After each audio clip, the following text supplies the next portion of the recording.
बिस्मिल्लाहिर्रहमानिर्रहीम। अस्सलाम वालेकुम नाज़रीन, आप यूट्यूब चैनल देख रहे हैं। मैं इमरान खान हूँ। ये बहुत अहम रिपोर्ट है जो मैं आपके सामने रखने वाला हूँ और इसमें बहुत सारे फैक्ट्स हैं और बड़ा लंबा चौड़ा इस पर मैंने काम किया है। पाकिस्तान का इस वक्त जो सबसे बड़ा मसला है वो इकॉनमी का है।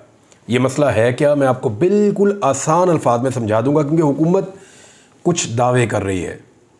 हुकूमत ये कह रही है कि हम चाइना गए, चाइना से हम बहुत सारे प्रोजेक्ट्स लेकर आए, हम CPEC के ऊपर मज़ीद एक्सटेंशन करने जा रहे हैं, बहुत सारे MOUs साइन हो गए हैं, बड़ी कामयाबियां हैं जो हमें मिली हैं और चाइना से बहुत सारी इन्वेस्टमेंट आने वाली है। एक तरफ ये हुकूमत का दावा है, दूसरी तरफ जो लोग इंडिपेंडेंटली रिपोर्ट कर रहे हैं सारी सूरत हाल को, अलीना शिगरी साहिबा का एक बड़ा ज़बरदस्त आर्टिकल है। उन्होंने इसकी तफसीलात लिखी हैं कि एक्चुअली ये एक फेलियर है, इसमें कामयाबी नहीं हुई। बहुत बड़ा वफ्द लेकर पाकिस्तान गया, पाकिस्तानी वज़ीर आज़म गए चाइना में, वहाँ उन्होंने मुलाकातें की, वहाँ उन्होंने कुछ तकरीब से खिताब किया 2-3 जगह पे, बाकी लोगों ने भी बातचीत की। लेकिन क्या उसके बदले में चाइना से पाकिस्तान में कोई इन्वेस्टमेंट आने वाली है? हुकूमत कहती है कि यस आने वाली है, लेकिन अपोजिशन का ये मानना है कि ये सिर्फ एक टूर था और इन्वेस्टमेंट कोई नहीं आ रही। इंडिपेंडेंट जो सहाफ़ी हैं वो भी इससे कुछ ज़्यादा उम्मीदें नहीं बांध रहे। उसकी वजह है क्योंकि इससे पहले शहबाज शरीफ साहब और यही टीम जो है वो सऊदी अरब भी जा चुकी है। वहाँ से भी आने के बाद बहुत बड़े बड़े दावे किए गए, लेकिन हमने देखा कि वो चीज़ें उस सिमत में होती हुई ग्राउंड पे दिखाई नहीं दी। फिर हमने देखा कि UAE का एक दौरा किया गया, उसके बारे में बहुत बड़े बड़े दावे हुए और वो भी ग्राउंड पे कुछ अभी तक तो नज़र नहीं आया। अब PDM की जो पहले वाली हुकूमत थी उसमें भी बहुत सारे दावे सामने आते थे। बार बार ये कहा जाता था कि फ़लाँ मुल्क इतने पैसे दे रहा है। सैलाब के दिनों में ख़ास तौर पे ये क्लेम किया गया कि दुनिया के ममालिक ने बहुत ज़्यादा पैसा पाकिस्तान के लिए प्लज किया, लेकिन वो पैसा पाकिस्तान को मिला नहीं और वो सारे सिर्फ दावे साबित हुए। तो इस हुकूमत के दावे कुछ ज़्यादा होते हैं, ये ऑप्टिक्स ज़्यादा क्रिएट करती है, दिखावा ज़्यादा करती है, लेकिन प्रैक्टिकली चीज़ें उतनी नहीं होती। अब वज़ीर इत्तलाआत ने एक बड़ी अजीब बात की, उन्होंने कि दौरा बड़ा कामयाब था, क्योंकि वहाँ जो है ना वो तकरीबात में पाकिस्तान का तराना चलता था। भाई वो तो कल इंडिया और पाकिस्तान के मैच में भी पाकिस्तान का तराना चला था, तो पाकिस्तान क्या मैच जीत गया उसके बाद? तो पाकिस्तान का तराना जहाँ चले वहाँ खड़े होकर उसको अदब के साथ सुनना ज़रूर चाहिए, लेकिन उसका मतलब ये नहीं है कि आपने यहाँ पे कुछ बहुत बड़ा अचीव कर लिया है। अब मैं आपके सामने कुछ फैक्ट्स एंड फिगर्स रखता हूँ, क्योंकि पाकिस्तान का सबसे बड़ा मसला ये है कि बाहर से पाकिस्तान में सरमायाकारी आनी चाहिए। हमारे पास जो है वो पैसे की किल्लत है इस मुल्क में, हमारे ज़र मुबादला के ज़खायर बहुत कम हैं। पाकिस्तान में डॉलर्स नहीं है, हमें ज़्यादा डॉलर्स चाहिए, ज़्यादा पैसा चाहिए। एटलीस्ट पाकिस्तान के पास 30-40 अरब डॉलर होने चाहिए ताकि पाकिस्तान का सिस्टम चले। इमरान खान के दौरे हुकूमत में ये 16 अरब डॉलर के करीब पाकिस्तान पहुंच गया था, लेकिन उसके बाद ये बहुत नीचे भी गया, 4 अरब डॉलर तक गया, फिर 8 अरब डॉलर के करीब कहीं सस्टेन कर रहा था। और ये वो पैसे हैं जो हमने बाहर से मांग कर अपने अकाउंट के अंदर रखे हुए हैं। अब मामला ये है कि पाकिस्तान को डॉलर्स चाहिए, पाकिस्तान को इन्वेस्टमेंट चाहिए, और पाकिस्तान मुख्तलिफ मुल्कों में जा रहा है और हर एक को कह रहा है कि आओ पाकिस्तान में इन्वेस्ट करो।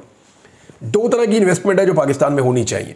एक जो अंदरूनी सरमायाकारी है, जो पाकिस्तान के अंदर लोग रहते हैं, जो पैसे वाले हैं, वो पाकिस्तान के अंदर कोशिश करें, पाकिस्तान के अंदर कारोबार करें, पाकिस्तान के अंदर सरमायाकारी करें। अपना पैसा अगर बाहर है तो पाकिस्तान में लेकर आएँ। जो ओवरसीज़ पाकिस्तानी है वो अपना पैसा पाकिस्तान में लाकर इन्वेस्ट करें। एक तो ये चीज़ है, और दूसरा ये है कि जो गैर मुल्की हैं वो हमारे मुल्क में आकर सरमायाकारी करें और उस सरमायाकारी के नतीजे में पाकिस्तान में बहुत ज़्यादा पैसा बने और पाकिस्तान के पास डॉलर्स आएँ, जिसके नतीजे में पाकिस्तान की गुर्बत दूर होगी, हमारे तरक्याती प्रोग्राम चलेंगे, पाकिस्तान कुछ हद तक तरक्की करेगा और आहिस्ता आहिस्ता पाकिस्तान कर्ज़ों के चुंगल से निकलना शुरू हो जाएगा। इस वक्त सूरत हाल क्या है? अभी हुकूमत अपने मुँह से कहती है कि उनके पास इतने पैसे नहीं हैं कि वो जो चाय का कप एक पीते हैं अपने ऑफिस में वज़ीर आज़म साहब, वो भी उधार के पैसों का होता है। तनख्वाहें देने के लिए पैसे नहीं हैं, जहर खाने के लिए पैसे नहीं हैं। ये सारे स्टेटमेंट मैं नहीं दे रहा, ये हुकूमत अपने मुंह से दे रही है। वो ये कहते हैं कि हमें कर्जा उतारने के लिए कर्ज लेना पड़ रहा है। वो ये कह रहे हैं सिर्फ हमें सूद उतारने के लिए, हमने जो कर्जा लिया हुआ पूरी दुनिया से, उसके ऊपर जो सूद की अदायगी है, वो सूद अदा करने के लिए भी हम कर्ज लेते हैं तो सूद उतारते हैं। ये है जनाब सूरत हाल। ऐसे में जो सबसे इंपॉर्टेंट चीज़ है पाकिस्तान की एस्टेब्लिशमेंट के लिए और पाकिस्तान की हुकूमत के लिए, वो है बैरूनी सरमायाकारी। क्या पाकिस्तान में बैरूनी सरमायाकारी आ रही है? ये है सबसे बड़ा सवाल। इसके लिए गुज़िश्ता साल पाकिस्तान ने एक बहुत बड़ा इनिशिएटिव भी लिया था, बहुत बड़ा कदम उठाया था। Special investment facilitation council Pakistan ने एक बनाई थी, इसको SIFC कहते हैं, और इसके ऊपर बड़ा चिढ़ रही है हुकूमत जब इसके खिलाफ आप कोई बात करते हैं, और वो ये कहते हैं हमारी रेड लाइन है। इसमें वज़ीर आज़म शामिल हैं, कुछ वफाकी वज़रा शामिल हैं, चारों सूबों के वज़ीर आला इसके अंदर शामिल हैं, आर्मी चीफ इसके अंदर शामिल हैं। तो इस तरह से ये तश्कील पाई है। सिक्योरिटी इशूज़ जो है वो फोर्सेस के ज़िम्मे आते हैं। अब SIFC बनने के बाद बजाय इसके कि पाकिस्तान में सरमायाकारी में इजाफा होता, शहबाज राणा साहब की एक तहकीकाती रिपोर्ट के मुताबिक, और ये सरकारी डाटा के मुताबिक वो रिपोर्ट कर रहे हैं कि पाकिस्तान की तारीख में 50 साल में जो सरमायाकारी है वो लोएस्ट पे चली गई है। 50 साल में जो पाकिस्तान के अंदर सरमायाकारी हुई वो सबसे नीचे चली गई है। उल्टा ये इसका इम्पैक्ट माइनस हो गया, नेगेटिव हो गया, बजाय इसके कि ये पॉजिटिव होता। ये क्यों हो रहा है? हमें इसको समझना पड़ेगा कि दुनिया पाकिस्तान में इन्वेस्टमेंट क्यों नहीं कर रही, पाकिस्तान में अपना सरमाया क्यों नहीं लेकर आ रही। अब इसमें कुछ चीज़ें ऐसी हैं, कुछ फैक्टर्स होते हैं। जब भी कोई आदमी किसी मुल्क के अंदर इन्वेस्टमेंट करता है ना, तो उसके कुछ फैक्टर्स होते हैं। जो लोग उस मुल्क में रहते हैं उनके इन्वेस्टमेंट करने की वजह कुछ और होती है, जो बाहर से पैसा लेकर आते हैं उनके उस मुल्क में इन्वेस्टमेंट करने की वजह कुछ और होती है। बाहर से कोई आएगा पाकिस्तान में कारोबार करेगा तो वो कुछ और फैक्टर्स को देखेगा, कुछ और चीज़ों को गौर करेगा। जो पाकिस्तान के अंदर रहता है वो पाकिस्तान में पैसा लगाना चाहता है तो वो कुछ और चीज़ों पे गौर करेगा। पहले हम बात करते हैं कि जो लोग पाकिस्तान में रहते हैं क्या वो पाकिस्तान में पैसा लगाना चाह रहे हैं। आप पाकिस्तान में किसी भी फैक्ट्री एरिया में चले जाएं, आपको जगह जगह बैनर लिखे हुए नजर आएंगे। आजकल वहाँ लिखा होगा फैक्ट्री बराए फरोख्त, गोदाम बराए फरोख्त। तो लोग जो कारोबार कर रहे थे उनमें से बेशतर लोग अपना कारोबार बेच रहे हैं और कारोबार को छोड़ रहे हैं, क्योंकि पाकिस्तान में कॉस्ट बहुत बढ़ गई है। बिजली की कीमत बहुत बढ़ गई है, गैस की कीमत बहुत बढ़ गई है, रॉ मटेरियल की कीमत बहुत बढ़ गई है। हुकूमत जो है वो इंपोर्ट के ऊपर पाबंदी लगा देती है, बाहर से जो आपने चीज़ें मंगवानी है उनके ऊपर पाबंदी लगा देती है। बहुत सारी चीज़ें बाहर से मंगवा कर आप प्रोडक्शन करते हैं, आप बनाते हैं। तो ये इस तरह, और टैक्सेस बहुत अजीब किस्म की हुकूमत लगा रही है। ऐसी सूरत हाल में जो सरमायाकारी करने वाले लोग हैं उनका मुनाफा कम हो जाता है या बिल्कुल ख़त्म हो जाता है, या बाद औक़ात वो नुकसान में चले जाते हैं। तो इसमें फिर वो चाहते हैं कि वो सरमाया लगाएं ही ना, बल्कि उनका पैसा पड़ा रहे, उनके एसेट्स जो हैं वो बचे रहें, या वो अपना सरमाया पाकिस्तान से बाहर मुंतकिल कर दें। अब इस वक्त जो नई रिपोर्ट आई है, आपने देखी वो जो दुबई लीक्स है, उसके मुताबिक पाकिस्तानियों ने कितना पैसा, दुनिया में पाकिस्तान दूसरे नंबर पे है जिसने अपना पैसा जो है वो दुबई के अंदर शिफ्ट किया, बाकी मुल्कों में भी किया। इसका मतलब है कि लोग पाकिस्तान से पैसा निकाल कर बाहर लेकर जा रहे हैं। ये रुझान ज़्यादा है बजाय इसके कि बाहर से पाकिस्तान में पैसा लाया जाए। ये बहुत अहम है कि लोग पाकिस्तान के अंदर कारोबार नहीं करना चाहते। उसके फैक्टर हैं। नंबर एक, यहाँ पर रूल ऑफ लॉ तो है नहीं, यानी अगर कोई किसी का पैसा मार दे तो पैसा निकलवाने का कोई तरीका नहीं है, और अगर कोई तरीका है कानूनी तो वो इतना लंबा है कि अगली नस्लें आकर वो मुकदमा लड़ती रहती हैं। दूसरा, यहाँ पे एक बहुत बड़ा प्रॉब्लम ये है कि ब्यूरोक्रेटिक हर्डल्स हैं, करप्शन बहुत है, लोग तंग करते हैं, महकमे तंग करते हैं, इदारे तंग करते हैं, सबको रिश्वत खिलानी पड़ती है। तो अगर आपने कारोबार करना है तो मलिक रियाज की मुझे बात याद आती है। वो ये कहता था मैं अपनी फाइलों को पहिए लगाता हूँ, पैसों के पहिए बना बना के लगाता हूँ, तो तब मेरा काम चलता है। तो यहाँ पे आपको एक दफ्तर से दूसरे दफ्तर में अपनी फाइल पहुँचानी है ना, तो उसके लिए भी आपको पैसे खर्च करने पड़ते हैं। ऐसे माहौल में बेशतर लोग सरमायाकारी करने से घबराते हैं, परेशान होते हैं। फिर लॉ एंड ऑर्डर की सिचुएशन है, अदालतों में इंसाफ की सिचुएशन है। तो ये सारी चीज़ें इकट्ठी होकर, और सबसे बड़ी बात जो सियासी अदम इस्तेहकाम है, कोई एक पॉलिसी भी नहीं है ना, ये नहीं पता कि कब पाकिस्तान में इलेक्शन आ जाएगा। सियासी अदम इस्तेहकाम है, किसी वक्त भी कोई तहरीक शुरू हो सकती है, किसी वक्त भी कोई एहतजाज हो जाएगा, लॉन्ग मार्च हो जाएगा, दहशतगर्दी का भी एक फैक्टर है। तो इन सारी चीज़ों को जब आप इकट्ठा करते हैं, और जो पॉलिटिकल डिस्टेबलाइजेशन है, यानी इस मुल्क के लोगों ने वोट किसी और को दिया और गिनती किसी और की हो गई। फार्म 45 की हुकूमत कोई और है, फार्म 47 की हुकूमत कोई और है। तो ऐसी जगह पे भी लोग सरमायाकारी करते हुए थोड़ा घबराते हैं और डरते हैं, उनको एतमाद नहीं होता। वो ये सोचते हैं कि यहाँ पे मैंडेट चोरी हो गया तो मेरा सरमाया किधर जाएगा, मेरे साथ कुछ भी हो सकता है। फिर हुकूमत की एक कांस्टेंट पॉलिसी रहती नहीं है, हर दिन बदलती रहती है। फिर पाकिस्तान अपने फैसले भी खुद नहीं कर रहा, फैसले भी बाहर से आ रहे हैं, IMF फैसले कर रहा है। तो ये वो सारे फैक्टर्स हैं कि जो अंदरूनी तौर पे इस मुल्क में सरमायाकारी करना चाहते हैं लोग, वो नहीं कर पा रहे, वो डरे हुए हैं, सहमे हुए हैं, नए प्रोजेक्ट्स नहीं लग रहे। बहुत सारी जगहों में मैंने देखा कि बहुत सारी चीज़ें बनते बनते रुकी हुई हैं, तो पूछा क्या जी, हम काम कर रहे थे, अभी रोका हुआ है, हालात ठीक होंगे फिर हम काम करेंगे। तो इस तरह पूरा का पूरा जो सिस्टम है वो जैम हो जाता है। अब आ जाए कि जो बैरून मुल्क से कोई सरमायाकारी करने के लिए आता है वो क्या सोच कर आता है, उसके कुछ 11-12 फैक्टर्स होते हैं। नंबर एक वो ये देखते हैं कि करप्शन कितनी है इस मुल्क में। अच्छा, करप्शन बाद औक़ात वारा खा जाती है। पाकिस्तान इस वक्त करप्शन के मामले में दुनिया में 133वें नंबर पे है, जो बहुत ज़्यादा है। और एक फैक्टर होता है आज़ादी, कि आपको ज़ाती तौर पे कितनी आज़ादी है उस मुल्क में, तजारती कितनी आज़ादी है, मालियाती आज़ादी आपको कितनी है। फिर अफरादी कुव्वत, कि वहाँ पे जो ट्रेंड लोग हैं वो कितनी बड़ी तादाद में, जो स्किल्ड वर्कर्स हैं, यानी वो कारीगर होने चाहिए। ये नहीं कि नौजवानों की बहुत बड़ी तादाद है तो आप को मजदूरी तो नहीं करवानी ना, कि ईंटें उठा के यहाँ से वहाँ फेंकनी है, ये काम तो नहीं है। आपको नौजवानों की, अफरादी कुव्वत की ऐसी तादाद चाहिए जो क्वालिटी हो, जिनके पास, जिन्हें काम करना आता हो, जिनको ट्रेंड किया गया हो इंस्टीट्यूशंस के अंदर, जिन्हें पता हो कि अगर गाड़ियों का काम करना है तो कैसे करना है, बिजली को कैसे करना है, बाकी चीज़ों को कैसे करना है, इलेक्ट्रॉनिक्स को कैसे करना है, कंप्यूटर्स को कैसे करना है। तो हर शोबे का आदमी ट्रेंड होना चाहिए। तो हमारे पास क्या अफरादी कुव्वत ट्रेंड है? बहुत कम है।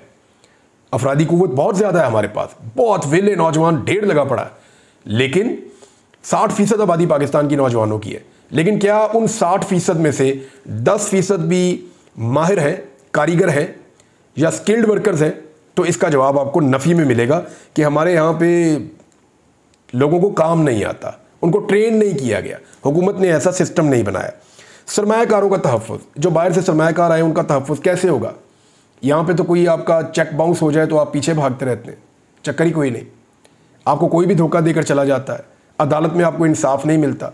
जो पाकिस्तान का जुडिशल सिस्टम है उसके ऊपर भी एक रिपोर्ट है मेरे पास, ये वर्ल्ड जस्टिस प्रोजेक्ट है, और ये पाकिस्तान के बारे में जो रिपोर्ट दे रहा है, ये कहता है जी 142 मुल्कों में से पाकिस्तान 130वें नंबर पे है।